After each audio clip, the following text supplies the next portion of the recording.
नमस्कार। भारत, जैसा हम सब जानते हैं, एक बहुत विशाल और विविधता वाला देश है। बिल्कुल। हर कुछ 100 किलोमीटर पर भाषा, संस्कृति, रहन-सहन सब बदल जाता है। तो जाहिर है यहाँ शासन चलाना, मतलब एडमिनिस्ट्रेशन, एक बहुत ही मुश्किल काम है। हाँ, खासकर जब हम कुछ ऐसे इलाकों की बात करते हैं जिनकी अपनी एक अलग पहचान है, भौगोलिक भी और सामाजिक भी। सही कहा। इन क्षेत्रों की अपनी एक, आप कह सकती हैं, अनूठी हिस्ट्री है, उनका अपना सोशल स्ट्रक्चर है और उनकी ज़रूरतें भी अलग हैं। बिल्कुल। और इन जरूरतों को आप नजरअंदाज नहीं कर सकते।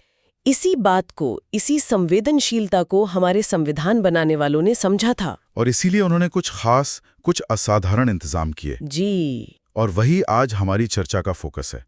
भारतीय संविधान का आर्टिकल 244 और उससे जुड़ी 5वीं और 6ठी अनुसूची, मतलब 5th एंड 6th शेड्यूल। हाँ, ये वो प्रावधान हैं जो खास तौर पर अनुसूचित क्षेत्रों और जनजातीय क्षेत्रों के प्रशासन के लिए, उनके एडमिनिस्ट्रेशन के लिए एक अलग ही फ्रेमवर्क तैयार करते हैं। और हम जो ये बात कर रहे हैं, ये भारतीय राजनीति पर आधारित कुछ अच्छी टेक्स्ट मटेरियल्स और एनालिसिस पे बेस्ड है। हाँ, और हमारा मकसद सिर्फ इन आर्टिकल्स या शेड्यूल्स को लिस्ट करना नहीं है।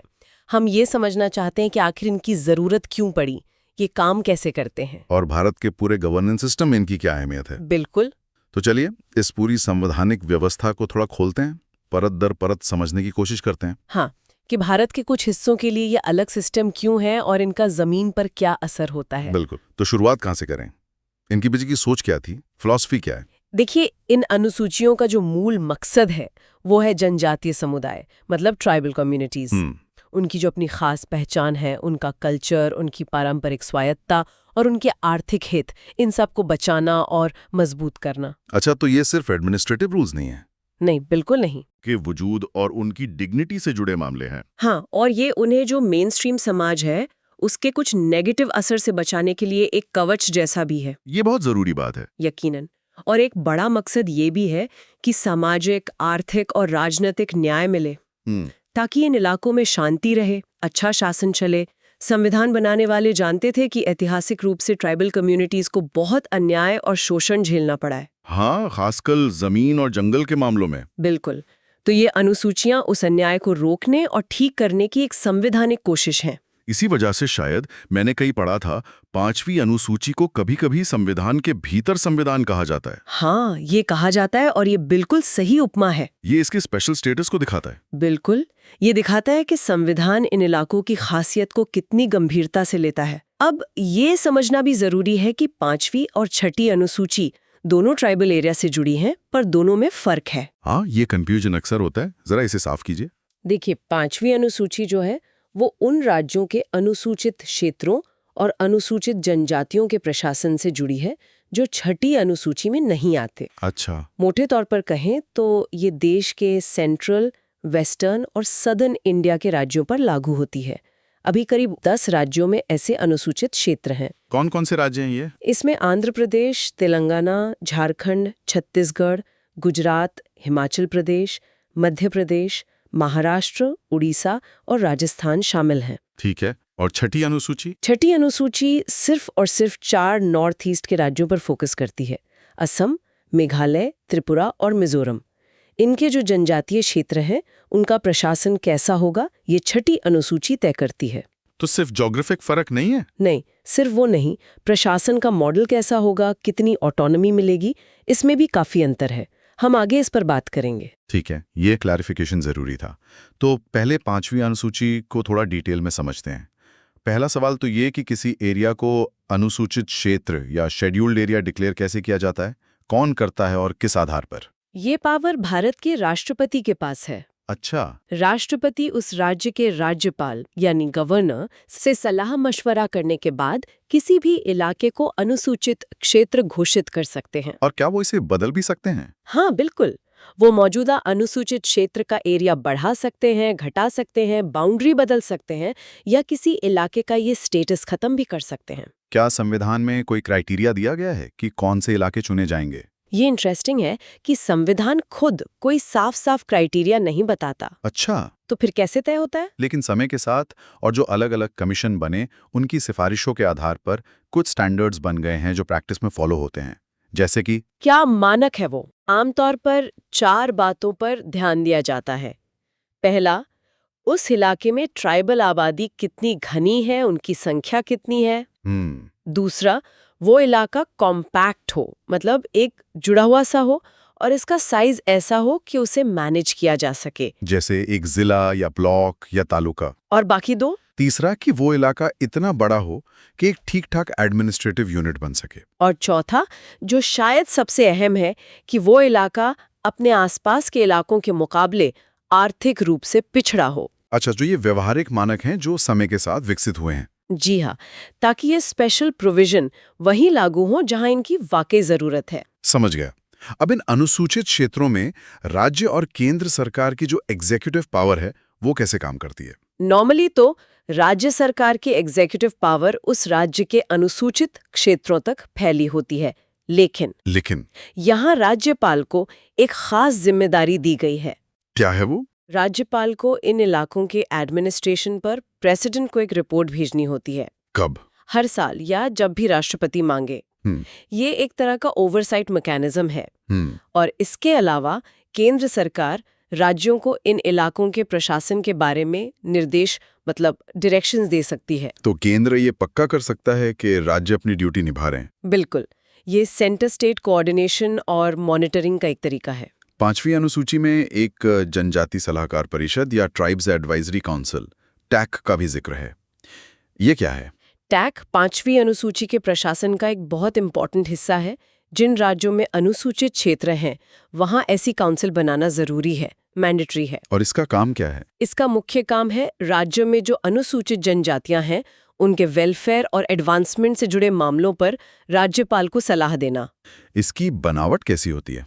मतलब इसमें कौन लोग होते हैं? इसमें ज़्यादा से ज़्यादा 20 सदस्य हो सकते हैं और सबसे अहम बात यह है कि इनमें से करीब 3/4 मतलब 3/4 सदस्य उस राज्य की विधानसभा में जो एसटीज के प्रतिनिधि हैं वो होने चाहिए। अच्छा, ताकि आदिवासियों की अपनी आवाज उसमें शामिल हो। बिल्कुल, ये पक्का करता है कि काउंसिल में ट्राइबल कम्युनिटीज की बात मजबूती से रखी जाए। और क्या ये काउंसिल सिर्फ उन्हीं राज्यों में बन सकती हैं जहां शेड्यूल्ड एरियाज हैं? जरूरी तो उन्हीं राज्यों में है, लेकिन अगर राष्ट्रपति चाहें तो वो किसी ऐसे राज्य में भी टैग बनाने का निर्देश दे सकते हैं जहां अनुसूचित जनजातियां तो हैं पर कोई फॉर्मली डिक्लेयर्ड शेड्यूल्ड एरिया नहीं है। अच्छा, ये फ्लेक्सिबिलिटी दिखाता है। हाँ, कि मकसद सिर्फ एरिया का एडमिनिस्ट्रेशन नहीं बल्कि ट्राइब्स का वेलफेयर है। बिल्कुल। अब आते हैं सबसे प्रैक्टिकल सवाल पर। इन शेड्यूल्ड एरियाज में कानून कैसे लागू होते हैं? क्या संसद या राज्य के बनाए कानून अपने आप लागू हो जाते हैं? यहीं पर राज्यपाल की भूमिका बहुत बहुत अहम हो जाती है। कैसे? राज्यपाल को ये पावर दी गई है कि वो एक पब्लिक नोटिफिकेशन जारी करके ये निर्देश दे सकते हैं कि पार्लियामेंट या स्टेट लेजिस्लेचर का कोई खास कानून, कोई एक्ट उस राज्य के अनुसूचित क्षेत्र या उसके किसी हिस्से पर लागू नहीं होगा। बिल्कुल लागू नहीं होगा। हाँ, या फिर वो ये कह सकते हैं कि वो कानून कुछ बदलावों और अपवादों, मतलब मॉडिफिकेशंस और एक्सेप्शंस के साथ लागू होगा। ये पावर राज्यपाल को कानून को वहाँ की लोकल कंडीशंस और ट्राइबल हितों के हिसाब से ढालने की ताकत देती है। ये तो हुई कानूनों को अडॉप्ट करने की बात।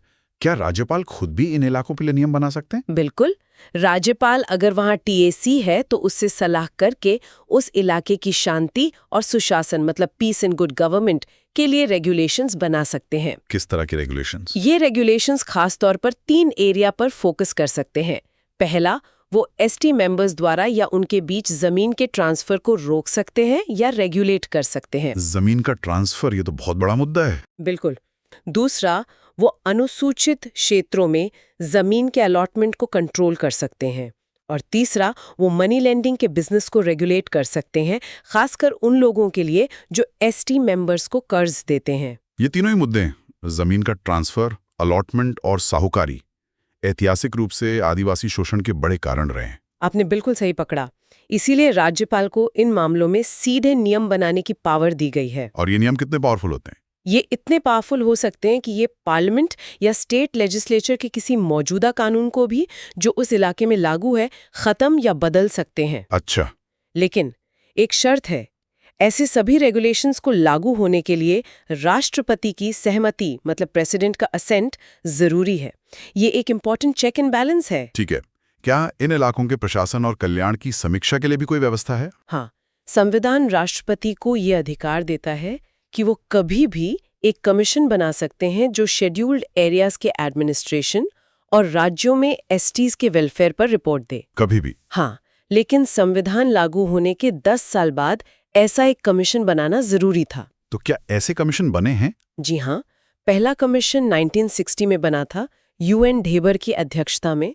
उसने 1961 में रिपोर्ट दी। और उसके बाद? उसके काफी बाद 2002 में दिलीप सिंह भूरिया की अध्यक्षता में दूसरा कमीशन बना, जिसने 2004 में रिपोर्ट दी। इन कमीशंस की सिफारिशों ने समय समय पर इन इलाकों के एडमिनिस्ट्रेशन को बेहतर बनाने में मदद की है। ठीक है, ये 5वीं अनुसूची की काफी डिटेल जानकारी थी। अब हम 6ठी अनुसूची की तरफ चलते हैं। जैसा हमने पहले कहा, ये सिर्फ 4 नॉर्थ ईस्ट राज्यों असम, मेघालय, त्रिपुरा और मिजोरम पर लागू होती है। इसका कारण क्या है? क्यों इन 4 राज्यों के लिए एक अलग और शायद ज्यादा डिटेल व्यवस्था की जरूरत महसूस हुई? इसके पीछे एक गहरा ऐतिहासिक और सांस्कृतिक कारण है। संविधान बनाने वालों ने ये महसूस किया कि इन नॉर्थ ईस्ट राज्यों के जो ट्राइबल एरियाज हैं, वहाँ रहने वाले समुदायों की अपनी खास और बहुत मजबूत डेमोक्रेटिक ट्रेडिशंस हैं। उनकी अपनी अनूठी संस्कृतियां हैं, जिन्हें न सिर्फ बचाने की जरूरत है, बल्कि उन्हें एक्टिवली बढ़ावा देने की भी जरूरत है। तो यहाँ सिर्फ प्रोटेक्शन पे जोर नहीं है, बल्कि सेल्फ गवर्नेंस पे भी ज्यादा है। हाँ, बिल्कुल। 6ठी अनुसूची का जो कोर आइडिया है वो है जनजातीय स्वशासन या ट्राइबल सेल्फ रूल। अच्छा। इसका एक हिस्टोरिकल कॉन्टेक्स्ट भी है। इन इलाकों के कई ट्राइबल समुदाय 19वीं सदी में ब्रिटिश रूल में आने से पहले काफी हद तक ऑटोनमस थे, अपने मामले खुद ही मैनेज करते थे। संविधान बनाने वालों ने इस ऐतिहासिक सच्चाई और वहाँ की लोकल उम्मीदों को पहचाना। इसीलिए 6ठी अनुसूची का अप्रोच 5वीं से अलग है, जहां फोकस ज्यादातर बाहरी शोषण से बचाने और वेलफेयर पर है। ये बहुत ही महत्वपूर्ण अंतर है। तो इस सेल्फ गवर्नेंस को जमीन पर उतारने के लिए 6ठी अनुसूची के तहत एडमिनिस्ट्रेटिव स्ट्रक्चर कैसा है? 6ठी अनुसूची के तहत इन 4 राज्यों के ट्राइबल एरियाज को स्वायत्त जिलों यानी ऑटोनमस डिस्ट्रिक्ट्स एडीज के रूप में बनाया गया है। Autonomous districts? हाँ, पर यह ध्यान रखना जरूरी है कि ये एडीज उस राज्य के एग्जीक्यूटिव अथॉरिटी से पूरी तरह बाहर नहीं है, लेकिन उन्हें काफी हद तक ऑटोनॉमी मिली हुई है। इन जिलों को बनाता कौन है? क्या केंद्र सरकार? नहीं, ये पावर उस राज्य के राज्यपाल के पास है। अच्छा, गवर्नर के पास? जी, गवर्नर एक पब्लिक नोटिफिकेशन से ऑटोनमस डिस्ट्रिक्ट्स को बना सकते हैं, रीऑर्गेनाइज कर सकते हैं, वो एरिया बढ़ा घटा सकते हैं, नाम बदल सकते हैं, बाउंड्री तय कर सकते हैं। और मान लीजिए एक जिले में कई अलग अलग ट्राइब्स रहती हों, तब क्या होता? जातियां हैं तो राज्यपाल उस जिले को कई स्वायत्त क्षेत्रों यानी ऑटोनमस रीजन्स में बांट सकते हैं। अच्छा, ऑटोनमस रीजन्स? हाँ, और हर ऑटोनमस रीजन का अपना अलग एडमिनिस्ट्रेशन हो सकता है, जो उस खास रीजन की ट्राइब्स की जरूरतों के हिसाब से हो। तो इन ऑटोनमस डिस्ट्रिक्ट्स और रीजन्स को चलाता कौन है? हर ऑटोनमस डिस्ट्रिक्ट के लिए एक जिला परिषद यानी डिस्ट्रिक्ट काउंसिल बनाई जाती है। ये एक बहुत अहम बॉडी है। इसमें ज्यादा से ज्यादा 30 सदस्य होते हैं। इनमें से 4 सदस्य गवर्नर नॉमिनेट करते हैं और बाकी 26 सदस्य अडल्ट सफरेज मतलब वोटिंग के जरिए डायरेक्ट चुने जाते हैं। ये इलेक्टेड और नॉमिनेटेड का मिक्स दिलचस्प है। इनका टर्म कितना होता है? जो चुने हुए सदस्य हैं उनका टर्म नॉर्मली 5 साल का होता है, अगर काउंसिल पहले भंग न हो जाए, और नॉमिनेटेड सदस्य गवर्नर की मर्जी तक पद पर रहते हैं। और अगर ऑटोनमस रीजन बने तो हर ऑटोनमस रीजन के लिए एक अलग क्षेत्रीय परिषद या रीजनल काउंसिल भी होती है। इन डिस्ट्रिक्ट और रीजनल काउंसिल्स के पास क्या पावर्स होती हैं? क्या ये कानून बना सकती हैं? हाँ, ये 6ठी अनुसूची की सबसे खास बातों में से एक है।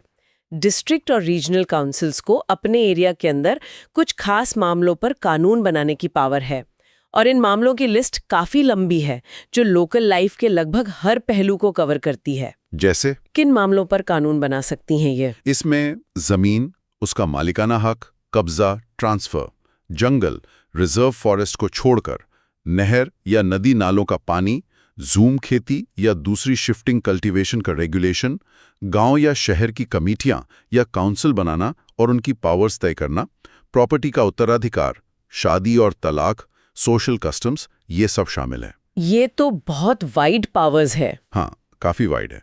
लेकिन इन काउंसिल्स द्वारा बनाए गए सभी कानूनों को लागू होने के लिए गवर्नर की सहमति जरूरी होती है। ठीक है, ये तो हुई लेजिस्लेटिव पावर्स। क्या इनके पास जुडिशियल पावर्स भी होती हैं? जी हाँ, ये काउंसिल अपने एरिया में ट्राइब्स के बीच जो मुकदमे या मामले होते हैं उनकी सुनवाई के लिए विलेज काउंसिल या कोर्ट्स बना सकती हैं। अच्छा। और वो खुद भी इन निचली अदालतों या काउंसिल्स के फैसलों के खिलाफ अपीलें सुन सकती हैं। हालांकि इन मुकदमों पर हाई कोर्ट का जुरिस्डिक्शन कितना होगा और कैसे होगा, ये गवर्नर तय करते हैं।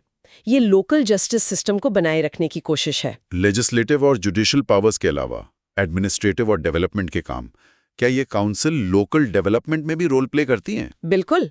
डिस्ट्रिक्ट काउंसिल अपने जिले में प्राइमरी स्कूल, डिस्पेंसरी, मार्केट, फेरी, नाव सेवा, फिशरीज, सड़कें, रोड ट्रांसपोर्ट और वाटरवेज, इन सब को बना सकती है, बनवा सकती है या मैनेज कर सकती है। यानी लोकल लेवल पर डेवलपमेंट की जरूरतें भी यही देखती हैं। हाँ, ये काउंसिल्स को इसके लिए सक्षम बनाता है। और जो नॉन ट्राइबल्स के साथ ट्रेड और लेन देन होता है, उसके बारे में क्या यहाँ भी मनी लेंडिंग पर कंट्रोल है? हाँ, डिस्ट्रिक्ट काउंसिल्स नॉन ट्राइबल्स द्वारा जो ट्रेडिंग और मनी लेंडिंग होती है उसको कंट्रोल करने के लिए भी नियम बना सकती हैं। अच्छा। वो ये तय कर सकती हैं कि कौन ट्रेड कर सकता है, किन शर्तों पर कर सकता है। ऐसे नियमों के लिए भी गवर्नर की सहमति जरूरी है। ये लोकल इकोनॉमी और लोगों को बाहरी शोषण से बचाने के लिए अहम है। क्या इन काउंसिल्स के पास अपने काम करने के लिए पैसा जुटाने की भी पावर है, फाइनेंशियल पावर्स? हाँ, फाइनेंशियल ऑटोनॉमी के बिना तो सेल्फ गवर्नेंस अधूरा है। इसलिए डिस्ट्रिक्ट और रीजनल काउंसिल्स को लैंड रेवेन्यू असेस करने और कलेक्ट करने का अधिकार है। और वो कुछ दूसरे खास टैक्स भी लगा सकती हैं, जैसे बिल्डिंग और जमीन पर टैक्स, प्रोफेशन, ट्रेड, रोजगार पर टैक्स, गाड़ियों पर टैक्स वगैरह। ठीक है, अब एक और जरूरी सवाल। पार्लियामेंट या स्टेट लेजिस्लेचर के जो आम कानून हैं, वो इन ऑटोनोमस डिस्ट्रिक्ट्स और रीजन्स पर कैसे लागू होते हैं? क्या अपने आप? ये छठी अनुसूची का एक और खास पहलू है। पार्लियामेंट या स्टेट लेजिस्लेचर के कानून इन ऑटोनोमस डिस्ट्रिक्ट्स और रीजन्स पर या तो लागू ही नहीं होते हैं, अच्छा, या फिर कुछ खास बदलावों और अपवादों के साथ लागू होते हैं, जैसा कि राष्ट्रपति या राज्यपाल निर्देश दें। तो ये निर्देश देने की पावर किसके पास है, राष्ट्रपति या राज्यपाल? यहाँ राज्यों के बीच थोड़ा सा फर्क है, इसे समझना होगा। बताइए। असम के मामले में पार्लियामेंट या स्टेट लेजिस्लेचर दोनों के कानूनों के बारे में ये निर्देश देने की पावर गवर्नर के पास है। ठीक है। लेकिन मेघालय, त्रिपुरा और मिजोरम के मामले में पार्लियामेंट के कानूनों के लिए ये पावर राष्ट्रपति के पास है और स्टेट लेजिस्लेचर के कानूनों के लिए ये पावर गवर्नर के पास है। ये एक छोटा लेकिन महत्वपूर्ण अंतर है। हाँ, बिल्कुल। ये प्रोसीजरल डिफरेंस है। ये व्यवस्था पक्का करती है कि बाहर के कानून लोकल हालात और काउंसिल्स की ऑटोनॉमी का सम्मान करते हुए ही लागू हों। जी। क्या गवर्नर के पास इन काउंसिल्स के काम पर नजर रखने और जरूरत पड़ने पर दखल देने का भी कोई अधिकार है? हाँ, ऑटोनॉमी के साथ अकाउंटेबिलिटी भी जरूरी है। गवर्नर कभी भी ऑटोनोमस डिस्ट्रिक्ट्स या रीजन्स के एडमिनिस्ट्रेशन से जुड़े किसी भी मामले की जांच के लिए या रिपोर्ट देने के लिए एक कमीशन बना सकते हैं। और अगर जरूरत लगे तो? और अगर कमीशन की सिफारिश पर ऐसा करना जरूरी लगे तो गवर्नर डिस्ट्रिक्ट या रीजनल काउंसिल को भंग भी कर सकते हैं। भंग कर सकते हैं? हाँ, और उस एरिया का एडमिनिस्ट्रेशन सीधे अपने हाथ में ले सकते हैं या नए चुनाव का आदेश दे सकते हैं। ये बिल्कुल आखिरी उपाय है। क्या आप अभी छठी अनुसूची के तहत जो मुख्य ऑटोनोमस डिस्ट्रिक्ट्स या रीजन्स हैं, उनके कुछ नाम बता सकती हैं? जरूर। जैसा हमने बात की, ये 4 राज्यों में है। जैसे असम में नॉर्थ कचार हिल्स डिस्ट्रिक्ट है, जिसे अब दीमा हसाओ कहते हैं। कार्बी आंगलोंग डिस्ट्रिक्ट है। बोडोलैंड टेरिटोरियल एरिया डिस्ट्रिक्ट है। मेघालय में खासी hills autonomous district council, Jaintia hills और गारो हिल्स ऑटोनॉमस डिस्ट्रिक्ट काउंसिल्स है। त्रिपुरा में Tripura tribal areas autonomous district council है। और मिजोरम में? मिजोरम में चकमा, मारा और लाई ऑटोनॉमस डिस्ट्रिक्ट काउंसिल्स काम कर रही हैं। कुल मिलाके अभी 10 ऐसे क्षेत्र हैं इन 4 राज्यों में। धन्यवाद। ये डिटेल जानकारी छठी अनुसूची के सेल्फ गवर्नेंस मॉडल को समझने में काफी मददगार है। तो अगर हम इस पूरी चर्चा को समेटें तो 5वीं और छठी अनुसूची के बीच जो मुख्य अंतर हैं और उनके जो कॉमन उद्देश्य हैं वो क्या हैं? देखिए, कॉमन उद्देश्य तो साफ है। भारत की जो ट्राइबल आबादी है उनके खास हितों, अधिकारों और कल्चर को प्रोटेक्ट करना। हाँ। लेकिन इसे पाने के तरीके और किस बात पर जोर है वो अलग है। 5वीं अनुसूची जो देश के ज्यादातर हिस्सों में लागू है वो मुख्य रूप से संरक्षण और कल्याण पर फोकस्ड है। प्रोटेक्शन और वेलफेयर। हाँ, इसमें गवर्नर को सेंट्रल रोल दिया गया है ताकि वो देखें कि आम कानून और एडमिनिस्ट्रेशन ट्राइबल हितों को नुकसान ना पहुंचाएं और उनके डेवलपमेंट के लिए खास उपाय हों। और छठी अनुसूची जो सिर्फ 4 नॉर्थ ईस्ट राज्यों में है। छठी अनुसूची स्वशासन यानी सेल्फ गवर्नेंस के प्रिंसिपल पर आधारित है। इसमें ट्राइबल कम्युनिटीज को अपनी परंपराओं और ज़रूरतों के हिसाब से अपने मामले मैनेज करने के लिए लेजिस्लेटिव, जुडिशल, एडमिनिस्ट्रेटिव और फाइनेंशियल पावर्स दी गई हैं। और ये पावर्स ऑटोनमस डिस्ट्रिक्ट और रीजनल काउंसिल्स के जरिए इस्तेमाल होती हैं। यहाँ काउंसिल्स का रोल ज्यादा बड़ा है, हालांकि गवर्नर और राष्ट्रपति का कंट्रोल और सुपरविजन तो रहता ही है। तो एक अप्रोच ज्यादातर प्रोटेक्टिव है, जबकि दूसरा ज्यादा एम्पावरमेंट और ऑटोनॉमी पर बेस्ड है। हाँ, जो उन इलाकों की खास ऐतिहासिक और सामाजिक परिस्थितियों से निकला है। आप इसे ऐसे समझ सकते हैं, ये दोनों अनुसूचियां हमारे संविधान की उस कमाल की क्षमता का सबूत है जो देश की इतनी बड़ी डाइवर्सिटी को अपने अंदर समेट लेता है। ये सिर्फ कानूनी नियम नहीं है, बल्कि ये भारत के फेडरल स्ट्रक्चर के लचीलेपन और इंक्लूसिव गवर्नेंस के प्रति उसकी कमिटमेंट को दिखाते हैं। ये मानते हैं कि वन साइज फिट्स ऑल वाला फॉर्मूला हमेशा काम नहीं करता, खासकर जब एडमिनिस्ट्रेशन और गवर्नेंस की बात हो। वाकई ये भारतीय संविधान की एक बहुत ही खास और तारीफ के काबिल बात है। इसने हमें भारत के अंदर ही एडमिनिस्ट्रेशन की अलग-अलग परतों और अप्रोचेस को समझने का मौका दिया। जी। अब जब हमने इन स्रोतों के आधार पर 5वीं और छठी अनुसूची की व्यवस्थाओं को समझ लिया है, तो एक विचार मन में आता है जिस पर शायद हमारे सुनने वालों को भी सोचना चाहिए। जरूर, शेयर कीजिए। ये जो इतने डिटेल्ड और स्पेशल संवैधानिक फ्रेमवर्क बने हुए हैं, इनके बावजूद आज जमीनी हकीकत क्या है? मतलब आज भी ट्राइबल कम्युनिटीज के सामने कौन सी बड़ी चुनौतियां हैं, चाहे वो डेवलपमेंट से जुड़ी हों या पहचान के संकट से या बाहरी दबावों से। ये बहुत अहम सवाल है। और ये संवैधानिक प्रावधान जो करीब 7 दशक पहले बने थे, आज की बदलती हुई परिस्थितियों में उन चुनौतियों से निपटने में कितने कामयाब हो रहे हैं? क्या इनमें किसी तरह के सुधार या दोबारा सोचने की जरूरत है? ये वाकई एक बहुत ही प्रासंगिक और गंभीर सवाल है। देखिए, संवैधानिक प्रावधान तो एक नींव रखते हैं, लेकिन उनकी कामयाबी इस पर निर्भर करती है कि उन्हें लागू कितना असरदार तरीके से किया जाता है और वो समय के साथ बदलती जरूरतों के हिसाब से खुद को कितना ढाल पाते हैं। बिल्कुल। ये लगातार बातचीत, मूल्यांकन और सुधार की मांग करता है। बिल्कुल। इसी विचार के साथ आज की इस गहन चर्चा को हम यहीं रोकते हैं। उम्मीद है कि आर्टिकल 244 और 5वीं व छठी अनुसूची के बारे में ये जानकारी हमारे सुनने वालों के लिए उपयोगी रही होगी। धन्यवाद।